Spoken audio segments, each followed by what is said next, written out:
ಹಳ್ಳಿಯ ಮೇಲೆ ಸೂರ್ಯನ ಮೊದಲ ಕಿರಣ ಬಿದ್ದ ಕ್ಷಣದಿಂದಲೇ ಸಂಕ್ರಾಂತಿಯ ಸಂಭ್ರಮ ಆರಂಭವಾಯಿತು. ಮನೆ ಮನೆ ಮುಂದೆ ರಂಗೋಲಿ, ಬಿಳಿ ಹಬ್ಬದ ಹಗ್ಗ, ಹೂವಿನ ತೋರಣಗಳಿಂದ ಹಳ್ಳಿ ನವವಧುವಿನಂತೆ ಅಲಂಕೃತವಾಗಿತ್ತು. ಅಡುಗೆ ಮನೆಗಳಿಂದ ಎಳ್ಳು ಬೆಲ್ಲ, ಸಕ್ಕರೆ ಅಚ್ಚು, ಕಬ್ಬಿನ ವಾಸನೆ ಗಾಳಿಯಲ್ಲಿ ಬೆರೆತು ಹಬ್ಬದ ಸುವಾಸನೆ ಹರಡಿತ್ತು. ಚಿಕ್ಕ ಹುಡುಗಿ ಅಮೃತ ಬೆಳಗ್ಗೆಯೇ ಎದ್ದು ತಾಯಿಗೆ ಸಹಾಯ ಮಾಡುತ್ತಾ ಎಳ್ಳು ಬೆಲ್ಲ ಕಲಿಸುತ್ತಿದ್ದಳು. ಅಮ್ಮ, ಇವತ್ತು ಎಲ್ಲರಿಗೂ ಎಳ್ಳು ಬೆಲ್ಲ ಕೊಡ್ತೀವಿ ಅಲ್ವಾ ಎಂದು ಕುತೂಹಲದಿಂದ ಕೇಳಿದಳು. ತಾಯಿ ನಗುತ್ತಾ, ಹೌದು ಕಣೆ, ಎಳ್ಳು ಬೆಲ್ಲ ಹಂಚಿದ್ರೆ ನಮ್ಮ ಸ್ನೇಹ, ಸಿಹಿ ಮಾತು, ಒಗ್ಗಟ್ಟು ಇನ್ನೂ ಗಟ್ಟಿಯಾಗುತ್ತೆ ಎಂದು ಹೇಳಿದಳು.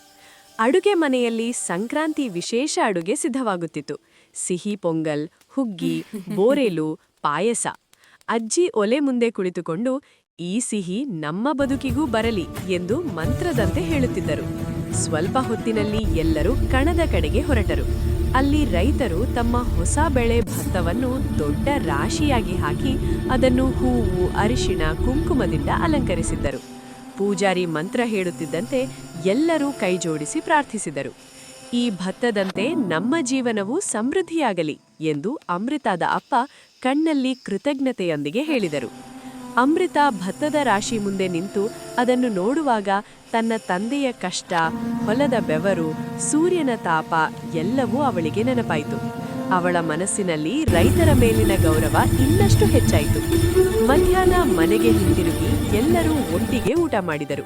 ನಂತರ ಅಮೃತ ತನ್ನ ಸ್ನೇಹಿತರ ಜೊತೆ ಎಳ್ಳು ಬೆಲ್ಲ ಹಂಚುತ್ತಾ, ಎಳ್ಳು ಬೆಲ್ಲ ತಿನ್ನಿ, ಒಳ್ಳೆ ಮಾತಾಡಿ ಎಂದು ನಗುತ್ತಾ ಹೇಳುತ್ತಿದ್ದಳು.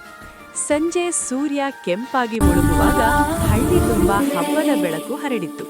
ಅಮೃತ ಆ ದಿನ ತಿಳಿದುಕೊಂಡಳು, ಸಂಕ್ರಾಂತಿ ಕೇವಲ ಹಬ್ಬವಲ್ಲ, ಅದು ಕೃಷಿ, ಶ್ರಮ, ಕೃತಜ್ಞತೆ ಮತ್ತು ಒಗ್ಗಟ್ಟಿನ ಸಂಭ್ರಮ.